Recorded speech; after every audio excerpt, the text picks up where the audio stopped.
Euh, Effectivement, je vais vous présenter un nouveau venu dont la taille est bien évidemment beaucoup plus modeste que ce qu'ont présenté André et Sylvain, mais qui correspond à un besoin que Sylvain a très bien montré quand il a montré la carte, étant donné qu'il n'y avait pas beaucoup de laboratoires de recherche à ciel ouvert dans le sud du Québec.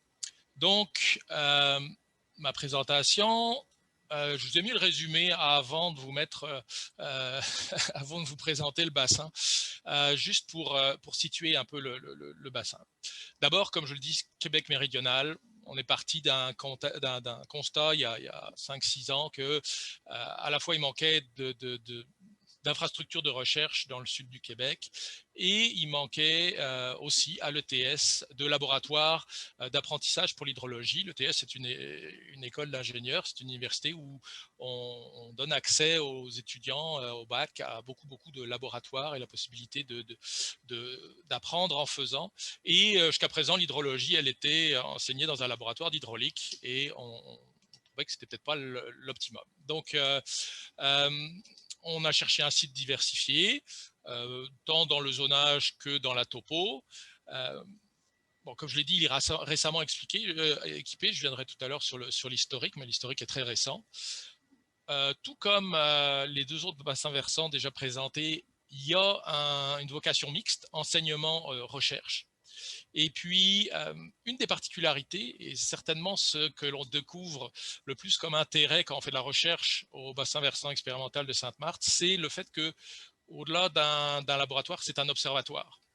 Et cet observatoire est très intéressant lorsque on étudie des processus hydrologiques ou les processus de la neige, puisqu'on voit en tenter la covariation de différents paramètres et que c'est assez instructif. Et puis je finirai avec la présentation de ce qui se fait en recherche. On fait de la recherche en hydrologie générale et on a une forte connotation hydrologie de la neige.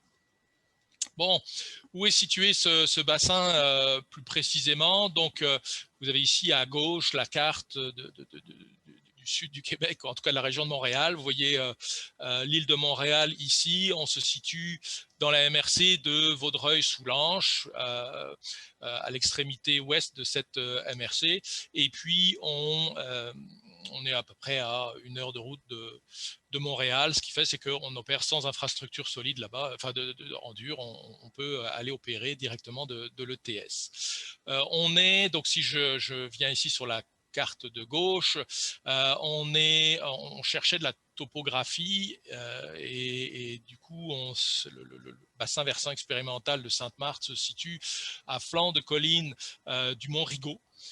Pour la partie ici plus haute. Et puis, le reste du bassin versant va se situer en plaine, près de la commune de Sainte-Marthe, comme on l'a vu, enfin, comme le bassin versant porte le nom. Donc, diversifié, on a voulu une occupation du sol un peu représentative de la région. On voulait aussi donc avoir accès ou pouvoir étudier le milieu agricole. Donc ici, vous avez une carte qui vous représente le différent zonage qui existe dans le bassin versant. Donc on parle ici en jaune-orange de zones agricoles. On a quand même tout un boisé qui se situe tout le haut de la montagne, en tout cas toute la partie avec de la topographie est pas mal boisée. Et puis on a un tout petit peu de zones urbaines et de zones récréatives. Au total, 7,85 km². C'est un bassin versant de petite taille qui figure dans le bassin versant de la rivière à la Raquette. La rivière à la Raquette est aussi étudiée par l'UQAM, qui a un laboratoire qui s'appelle l'IRES et qui étudie aussi l'hydrologie, surtout l'hydrogéologie de la région. Donc on est comme une enclave dans ce que fait l'IRES. Je parlais de la vocation mixte tout à l'heure. Écoutez, la vocation mixte, c'est intéressant parce que c'est aussi une possibilité de maintenir des systèmes de mesure, c'est-à-dire que lorsqu'il y a une vocation d'enseignement, vous êtes capable d'aller chercher un peu de fonds pour pouvoir maintenir ce genre de bassins versants, peut-être que des fonds qu'on n'aurait pas si on travaillait uniquement avec des fonds de recherche qui, eux, ne sont pas pérennes, qui sont à les 5-6 ans maximum et qu'ensuite qui peuvent disparaître. Donc, une petite particularité sur ce bassin versant-là, je vous l'ai mis ici en bas à gauche de votre écran, c'est que comme c'est un outil d'enseignement et d'enseignement pour le bac, on a un site internet interactif qui permet à l'étudiant de faire de l'auto-apprentissage sur les mesures hydrométéorologiques. Donc, il peut cliquer ici en tout point sur nos installations, avoir accès à la liste d'équipements et lorsqu'il a accès à la liste d'équipements, il a accès à la description de l'instrument et à la mesure en temps réel de ce qui est mesuré. Et donc, c'est utilisé par l'enseignant, mais c'est utilisé aussi par l'étudiant qui, dans un de nos cours d'hydrologie, est amené à faire une capsule vidéo sur un de ces instruments. Et donc, pour bien amener les étudiants à étudier cette mesure hydrométéorologique. On a aussi beaucoup d'interprétations de données. C'est quelque chose qu'on avait constaté en termes d'enseignement, que au-delà de formules, il faut pouvoir, un hydrologue, quelqu'un qui a une formation en hydrologie, doit avoir un sens de ce que représente la donnée. Et donc, on a tout un volet d'interprétation de données qui est proposé, enfin, qui est même demandé aux étudiants. Ça fait même partie de notre façon d'évaluer les étudiants. Bien sûr, on a aussi du travail de terrain, mais ça, comme pour les autres bassins qu'on a vus aujourd'hui, c'est essentiellement pour les étudiants gradués. Alors, l'aspect recherche, je vais revenir dessus sur les points de recherche, enfin les axes de recherche tout à l'heure, tout simplement pour dire que finalement, ici sur les axes de recherche, on utilise là aussi de la donnée en temps réel, mais on va plus loin, bien sûr, que ce qui est donné pour l'enseignement ou au grand public, c'est-à-dire que là, quasiment tous nos instruments de mesure sur le bassin versant sont reliés à de la télémétrie et donc sont consultables. On mesure les paramètres mesurés sur ce bassin tous les 15 minutes et donc on a une mise à jour sur nos serveurs toutes les 15 minutes. On a aussi des caméras, etc. Donc je vais revenir sur cet aspect-là dans quelques minutes. Avant ça, je voudrais juste présenter un peu l'instrumentation. Bon, on a, comme vous avez vu, plusieurs sites qui sont équipés. Certains sont équipés très simplement, ce qu'on va appeler des stations satellites, donc qui vont mesurer température, humidité relative, précipitation liquide, plus de quelques autres paramètres, à différents points de notre bassin versant. Et ça, c'est pour avoir une mesure ou un aperçu de la variabilité spatiale sur un bassin versant de cette petite taille-là. On mesure notamment des phénomènes d'inversion qui sont assez importants, même sur un bassin qui fait 8 km². On peut voir que entre la partie haute et la partie basse, on peut avoir des grosses différences de température. On a donc deux stations hydrométriques qui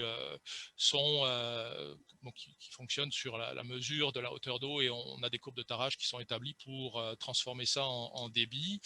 On a tout ce qu'il faut pour mesurer le bilan radiatif et puis on a une instrumentation qui, par rapport à la neige, qui est pas mal spécialisée. Donc on a notamment ce qu'on appelle une GEMON qui est un instrument de mesure de la radiation gamma pour mesurer l'équivalent en eau de la neige. On a un lysimètre à neige, etc. Donc la partie plus spécifique à la recherche est très orientée neige. Donc je vous le disais, un développement récent, là, les présentations de mes collègues me faisaient un peu rougir quand j'entendais des 50 ans de données et des 30 ans de données. Nous, on a démarré l'idée en 2015. Et on a vraiment lancé, on a commencé à collecter des données sur le long terme à partir de 2016. Donc on a 5 ans d'historique, ce qui est ce qui est beaucoup moins, mais bon, il faut commencer quelque part, il faut commencer à un moment. Par contre, on a commencé tout de suite en télémétrie puisqu'on voulait que cet aspect enseignement-recherche fonctionne en parallèle. Donc, on a commencé tout de suite à diffuser en direct nos données. Et puis, comme tout laboratoire en développement, au fil des années, on s'est équipé et on s'est doté des instruments qu'il faut pour pouvoir non seulement faire de la recherche, mais aussi garder nos installations à jour et fiable. Donc, il faut refaire des jaugeages fréquemment, etc. Donc, on a installé après des puits profonds, on a installé un lysimètre à neige, une Gemone, des fluoromètres pour les jaugeages. L'année qui suit, on a placé une tour, en tout cas un instrument pour mesurer la covariance des turbulences, donc les flux turbulents. On a lancé un partenariat avec l'UQTR aussi, notamment Christophe Kinard, qui est venu installer 2 autres stations sur le site pour obtenir une densité critique de mesure pour faire de la recherche sur la neige.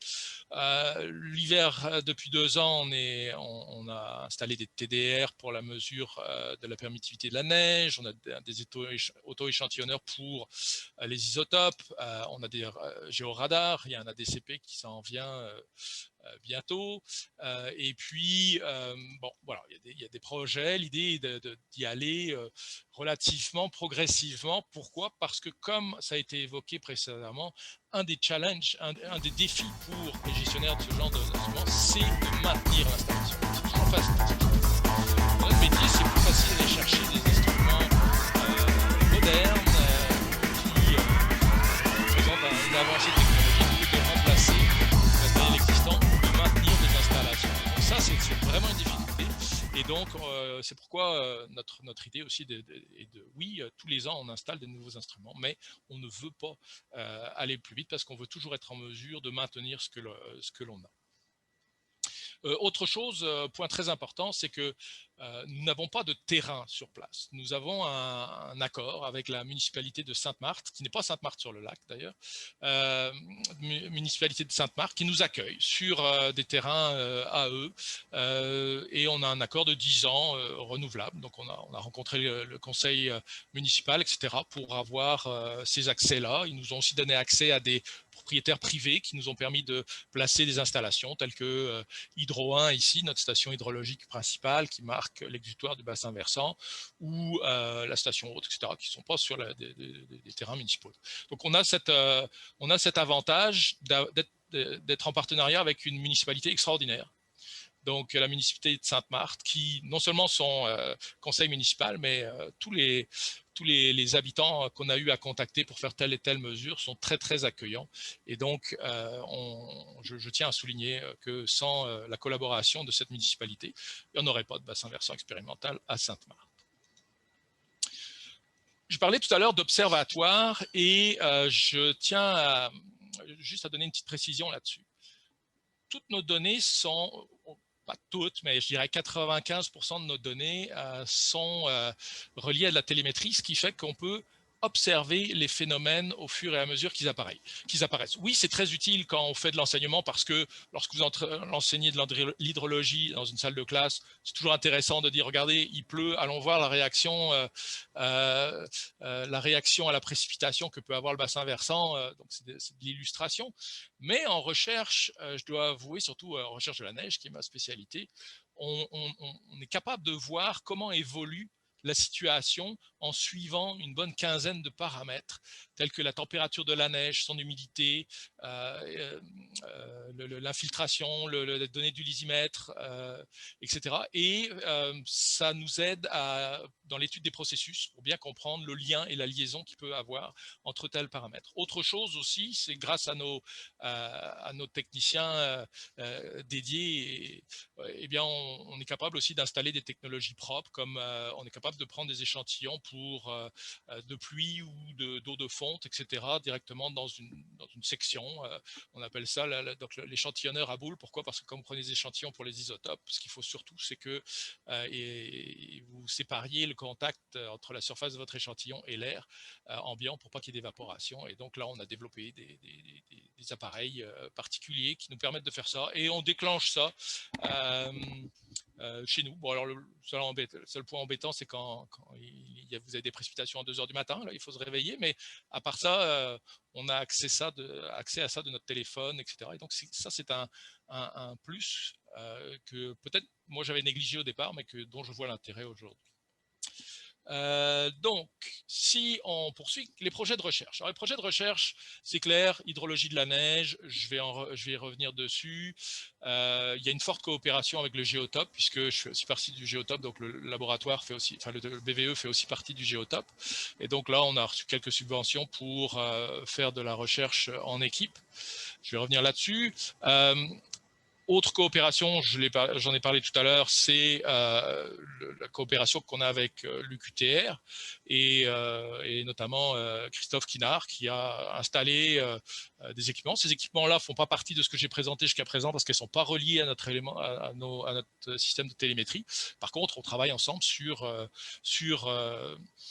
les données qu'il donne et notamment, il y a une étude très intéressante qui est en cours sur la comparaison du comportement du manteau neigeux entre un champ agricole, une clairière et un sous-bois. Et donc ça, c'est en cours, c'est même en forme de traitement des données avancées. On a aussi de la recherche plus sur un aspect géotechnique avec des études sur la pression interstitielle et des mesures piénométriques dans les argiles. Le site de Saint-Hilaire, le village de Saint-Hilaire est pas mal sur les argiles de Champlain. Et donc, c'est mon collègue François Duhem qui fait de la recherche à ce niveau-là. Et puis, on a aussi caractérisation de la recherche par analyse isotopique. C'est une coopération avec l'UQAM, avec Florent Barbeco notamment, qui a utilisé le site pour venir faire des prélèvements à ce sujet-là. Je ne vais pas vous parler ou pas insister sur les trois derniers, puisque ce sont des points sur lesquels je suis collaborateur, mais plutôt sur l'hydrologie de la neige, et en profiter pour les dernières minutes qui me restent pour vous parler donc du but de cette recherche sur l'hydrologie de la neige au bassin versant expérimental de Sainte-Marthe. En gros, donc le BVE Sainte-Marthe fait partie du laboratoire HC3, qui est hydrologie, climat et changement climatique de l'ETS. Beaucoup des activités de ce laboratoire-là, c'est sur la modélisation hydraulogique et l'étude des impacts des changements climatiques en hydrologie avec des modèles. Et donc, si vous voulez, ici, cette diapo va résumer un peu l'idée qu'il y a à travers la recherche sur la neige à Sainte-Marthe, qui est de dire, finalement, on sait que pour de multiples raisons, des raisons surtout de complexité, de temps de calcul, etc., la description d'un manteau neigeux dans un modèle hydrologique est pas mal éloignée de la réalité. La structure, c'est très rare de voir un modèle hydrologique avec un modèle multicouche de neige. Donc, on est dans souvent du degré jour ou du degré jour amélioré. On sait par contre que les processus hydrologiques du manteau neigeux sont extrêmement complexes et qu'il y a notamment une interaction entre le climat ou la météo, la structure du manteau neigeux et les écoulements dans le manteau neigeux. Et que ça, c'est quelque chose d'assez complexe et aussi assez difficile à étudier. Donc, on a ici, dans la connaissance qu'on a des processus, il y a une différence significative entre ce que l'on met dans nos modèles et ce que l'on connaît. Et donc, l'idée, c'est de dire, est-ce que, lorsqu'on parle de changement d'impact de changement climatique, est-ce que les modèles qu'on utilise sont capables de reproduire ou de projeter ce qui va réellement se passer avec le manteau neigeux. On sait par exemple que de plus en plus vous avez des événements de pluie sur neige et que ces événements-là sont des événements météorologiques très importants avec des conséquences hydrologiques importantes, mais on n'est pas certain de pouvoir les reproduire avec les modèles actuels. Donc, deux axes de recherche qui découlent de là. Un, sur la modélisation en elle-même, et deux, sur la compréhension des processus, qui n'est pas très développé pour le Québec méridional. Qu'est-ce que ça veut dire? C'est l'inverse de la forêt de Montmorency, c'est comprendre et étudier la neige là où il n'y en a pas beaucoup. On aimerait en avoir plus, c'est pas ça la question, et développer le ski de fond aussi, mais on a plus de mal. Donc, premier aspect, modélisation. On a, il y a quelques années, développé un modèle qui s'appelle Massine, qui est un modèle à 4 variables météorologiques d'entrée, température, précipitation, humidité relative et vitesse du vent. Et ce modèle-là a été développé, a montré ses intérêts, une robustesse supérieure à ce qui se fait jusqu'à présent. Et puis, avec, l'INRS,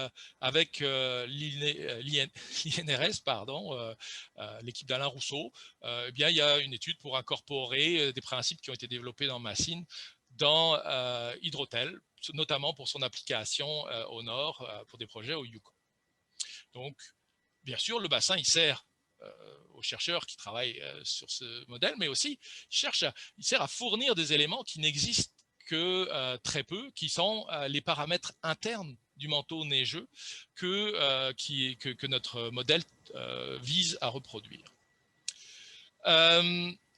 En ce qui concerne la compréhension des processus, ben là, on est dans ce fameux triangle entre la météo, la structure et les écoulements.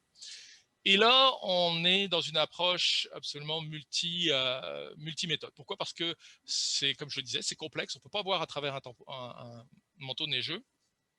Et comme il y a une variation à la fois spatiale et à la fois temporelle, on ne peut pas trop utiliser des méthodes destructives. Donc là, depuis l'hiver dernier, on s'est équipé de drones pour photogrammétrie, de drones pour faire passer des géoradars, on a des échantillonneurs divers, on s'est équipé de sondes TDR spécifiquement réglées pour la neige et mesurer l'humidité de la neige, etc. Et l'ensemble de ces activités ici vise à catégoriser, ou en tout cas caractériser les liens qu'il y a entre la météo, la structure, les flux et surtout ici les échanges, les flux d'eau à travers le pack de neige influencent la structure qui elle-même influence le pack de neige.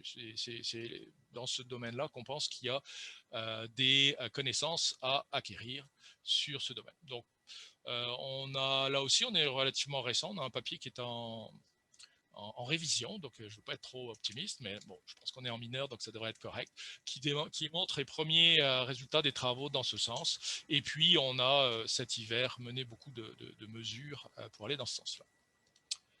Donc voilà, je pense que j'ai déjà dépassé mon temps, donc je vais vous remercier et donc je suis disponible pour répondre à vos questions.